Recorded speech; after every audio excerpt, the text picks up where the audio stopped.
This is an interesting one. It caught my attention mostly because I saw a stack of MacBooks, and my mind can't seem to pass up any type of tech sandwich when the tech is sandwiched together, whether it's smartphones or laptops, or I presume tablets would have the same effect on me. In this case, we see a stack of, I don't know, maybe 20, 30 MacBooks there. Maybe not that many. Between the two stacks. Okay. That could be 20. And it's MacBook Airs and MacBook Pros, and they all look pretty recent, and they all look in good condition. But you can see on top of one of them is a sticky note which says locked scrap, and then an exclamation point. Essentially what is happening here is that Apple's activation lock is so effective that in many cases there is no feasible or straightforward way to unlock working laptops that are no longer in use. And I'm not talking about stolen.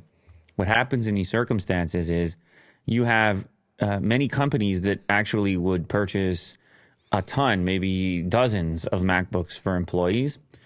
And the way that expenditures work in the corporate world, they may budget a certain amount of cash for an upgrade cycle, and then they have these leftovers.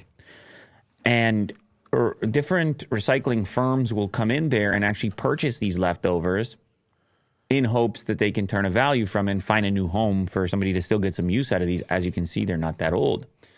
However, since it's very difficult for the interaction between the recycler and the individuals that all had these things registered, and there's also confidentiality issues and so forth, what ends up happening in practice is often a lot different than what you might hope, which is that these activation locks mean that these computers are stripped and not used. Logic boards are removed from them, and the rest is basically scrapped, and they have to be turned into Frankenstein-type scenarios where things are getting posted. And essentially, it's a really, yes, there is still some degree of usefulness to it, and it's still worthwhile for the recyclers, but it's a bit upsetting that it doesn't just go right into use for somebody who could put it into use in its current formula.